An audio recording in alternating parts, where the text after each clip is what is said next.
Olá, tudo bem? No programa de hoje vamos falar sobre os requisitos objetivos do pagamento, que são objeto, prova, local e tempo do pagamento. Então vamos lá.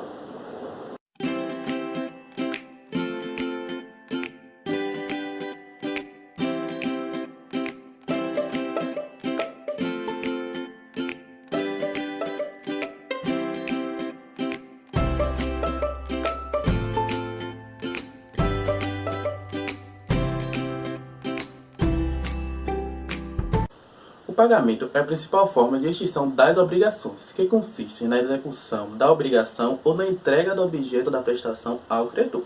O artigo 330 diz que a obrigação deve ser cumprida de acordo expresso no contrato, assim vedando que a prestação seja cumprida de forma diversa, assim preservando a qualidade do objeto ao qual foi ajustado pelas partes. Mesmo que seja benéfica ao credor, é lícito mesmo rejeitá-lo. Caso o credor aceite o objeto distinto do que foi convencionado, ocorrerá uma dação em pagamento, segundo o artigo 356 do Código Civil de 2002.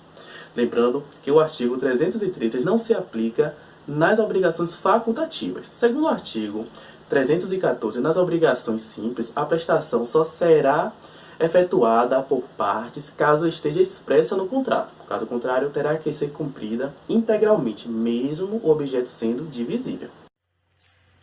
As dívidas em dinheiro deverão ser pagas no vencimento em moeda corrente e pelo valor nominal, salvo o disposto nos artigos subsequentes. O artigo 315 trata-se do meio de pagamento feito por moeda corrente nacional. O objeto do pagamento, que são obrigações fungíveis, abrangendo dois princípios, o nominalismo monetário e o valorismo monetário, onde Cristiano Chaves define. O do nominalismo monetário, significando que até o vencimento da prestação, o risco de desvalorização da moeda recairá sobre o credor, pois o devedor pagará o valor ajustado no título, diante da obrigatoriedade do pactuado, segundo o princípio do valorismo monetário, ou da dívida de valor, pelo qual a atualização da prestação pecuniária é uma exigência de equidade e visa a evitar o enriquecimento sem causa, preservando o valor real da moeda. No artigo 316, é lícito convencionar o aumento progressivo de prestações sucessivas, permitindo que as prestações acompanhem a complexidade do tráfego nacional, autorizando que as partes convencionem cláusulas que permitam a adaptação da obrigação com a passagem do tempo, a então chamada cláusula de escala móvel, permitindo que a prestação varie segundo os índices de custo. Quando por motivos imprevisíveis venha alterar o valor da prestação ou o aumento da execução, pode a parte recorrer ao juízo competente e assim corrigi-lo, de modo que assegure o valor real da prestação.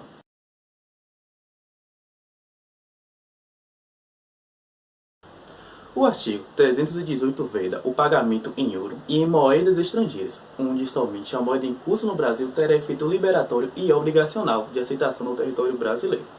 Caso haja uma contrariedade a esse artigo, o pagamento será considerado ineficaz, salvo quando for convencionado em contratos internacionais. Agora, chamamos aqui no programa o advogado e professor de Direito Civil, Leonardo Predeira, para nos esclarecermos quanto à prova do pagamento. Olá, nobres acadêmicos. O artigo 319 diz que o devedor tem direito à prova de que concluiu o pagamento, ou seja, o título de sua quitação. Caso não ocorra tal prova, pode o devedor reter o pagamento e recorrer por meios judiciais com os devidos meios comprobatórios que podia realizar o pagamento, ou seja, ou se pago e não obteve ônus para comprovar por meios eletrônicos ou quaisquer formas de comunicação à distância. A quitação, que sempre poderá ser dada por instrumento particular, designará o valor e a espécie da dívida quitada, e o nome do devedor, ou quem por este pagou, o tempo e o lugar do pagamento, com a assinatura do credor ou do seu representante. Parágrafo único. Ainda assim, os requisitos estabelecidos neste artigo valerá a quitação se de seus termos ou das circunstâncias resultar haver sido paga a dívida.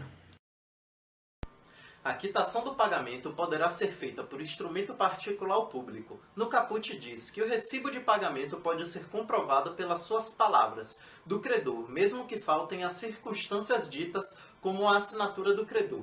Logo, a prova do pagamento refere-se também aos casos em que as obrigações são pequenas e que habitualmente não são exigidas de recibo, ressaltando que nos casos de quitação de dívida hipotecária é necessário o certificado de registro imobiliário. O artigo 321 consiste que o devedor tem a prerrogativa de, havendo a perda do título condizente à obrigação, reter o pagamento a credor o encontre ou o declare a sua inutilização, para que assim não haja o uso indevido do mesmo. Vamos supor que o credor A esteja com a posse de um cheque, sendo assim utilizado tão somente como forma de garantir o pagamento futuro ao ser compensado, mas antes da realização do pagamento, o mesmo perca o título, ora o cheque. Sendo assim, o devedor B, polo passivo da obrigação, tem o direito de negar a compensação até que o credor encontre ou forneça uma declaração sobre a inutilização do título para que esse não seja utilizado de maneira indevida. O artigo 322 refere-se à obrigação de prestação sucessivas. Entende-se que o último indica a quitação integral do débito. Caso contrário, cabe ao credor o ônus da prova de que as anteriores não foram quitadas. Já o artigo 323 subentende-se que, ao haver o pagamento do capital principal, presume-se que houve a quitação do juro. A entrega do título ao devedor firma a presunção do pagamento. Parágrafo único. Ficará sem efeito a quitação assim operada se o credor provar, em 60 dias, a falta do pagamento. Nas obrigações que se operam a título, a devolução ao devedor fará presumir a solútil, logo que se entende que a título não estaria sobre a posse do devedor, caso não houvesse solvido o débito. O credor poderá provar em 60 dias que foi ilegitimamente desapossado do título. Caso ocorra o acréscimo de valores provenientes à resolução da obrigação a quem dá causa ao devedor, esse se responsabilizará, ou seja, custeará tal encargo e, se a causa do valor extra for dada pelo credor, este ficará responsável por arcar com o acréscimo. Segundo o artigo 326, se o objeto da obrigação for quantificado por unidade de medida divergente, caso as partes sejam silentes, presume-se que fora aceita a unidade inerente ao lugar da execução da obrigação. Como forma de ilustrar o dispositivo, podemos utilizar como exemplo as obrigações que são realizadas externamente ao qual o objeto é exportado para outro local em que deva ocorrer a conversão de medida, quilogramas em pounds, digamos. Obrigado, professor. E agora chamamos aqui a nossa querida Bianca, que vai nos explicar sobre o lugar e tempo do pagamento. O primeiro artigo da seção 4ª do Código Civil de 2002 deixa determinada preferência à parte devedora da obrigação, determinando que, salvo disposição em contrário, caberá ao credor se locomover ao domicílio do devedor preferencialmente para receber seu pagamento, a chamada dívida aquisiva. No entanto, o parágrafo único do mesmo artigo determina que, havendo mais de um local para escolha, caberá ao credor escolher em qual deles quer pagar. Ocorrendo motivo grave, para que se não efetue o pagamento no lugar determinado, poderá o devedor fazê-lo em outro, sem prejuízo para o credor. Este artigo deixa assegurada a certeza de um pagamento para ocasiões em que esta possa ser impedida por questões de força maior, que envolva, por exemplo, desastres naturais, como acidentes e alagamentos, que impeçam a chegada ao local previamente determinado, de modo que um local mais seguro possa ser escolhido para que o pagamento seja possível. O pagamento reiteradamente feito em outro local faz presumir renúncia do credor relativamente ao previsto no contrato. Este artigo evidencia que, se o pagamento for feito em local diverso do convencionado anteriormente, sem força maior de desastres naturais que o impeçam, presume-se negligência ao que foi negociado, portanto, renúncia do credor ao contrato. Quanto ao tempo do pagamento do primeiro artigo da seção 5ª do Código Civil, que começa a tratar do pagamento, quanto ao prazo para efetuá-lo, embora seja muito simples e claro, é primordial para, na prática, compreendermos o direito de exigir enquanto parte credora e também compreender a ausência do direito de questionar tal decisão enquanto parte devedora, se o tempo do pagamento não estiver claramente expresso no contrato. As obrigações condicionais cumprem-se na data do implemento da condição, cabendo ao credor a prova de que deste teve ciência o devedor.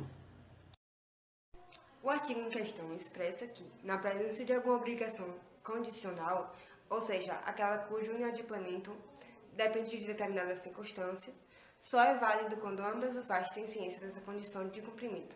Cabe ao credor avisar o devedor e ainda provar que o devedor teve ciência desta condição. Assim sendo, a obrigação condicional será cumprida na data desta dita circunstância. Ao credor, assistirá ao direito de cobrar a dívida antes de vencido o prazo estipulado no contrato ou marcado neste Código. Inciso 1º. No caso de falência do devedor ou de concurso de credores. Inciso 2º. Se os bens hipotecados ou empenhados forem penhorados em execução por outro credor. Inciso 3º. Se cessarem ou se tornarem insuficientes as garantias de débito fidejussórias ou reais e o devedor intimado se negar a reforçá-las. Parágrafo único. Nos casos deste artigo, se houver no débito solidariedade passiva, não se reputará vencido quanto aos outros devedores solventes. O último artigo, que trata do tempo do pagamento, expõe o direito do credor de cobrar a dívida no prazo anterior do vencimento estipulado no contrato, nos casos em que são enumerados logo em seguida nos incisos 1º, 2º e 3º. São eles, no caso de falência do devedor, ou seja, quando este corre risco de ficar insolvente e, portanto, é incapaz de adquirir a dívida. No concurso de credores, ou seja, na presença de 2 ou mais polos ativos. Em seguida, para o caso de bens empenhados ou hipotecados por credor diverso. E, por último, no inciso 3º, o credor poderá cobrar a dívida antes de seu vencimento também no caso de cessão ou insuficiência de garantia pecuniária do débito. E o devedor, que foi intimado a reforçá-la, se recusar a fazê-lo. Para os casos enumerados nesses incisos, há uma ressalva feita no parágrafo único do mesmo artigo, referente à possibilidade de solidariedade passiva durante a exigência do pagamento. Assim sendo, a dívida vencerá apenas para o devedor ou devedores envolvidos diretamente neste pagamento. Obrigado, Bianca, e também agradecemos a você por ter participado de mais um Por Dentro do Direito Civil. E até mais!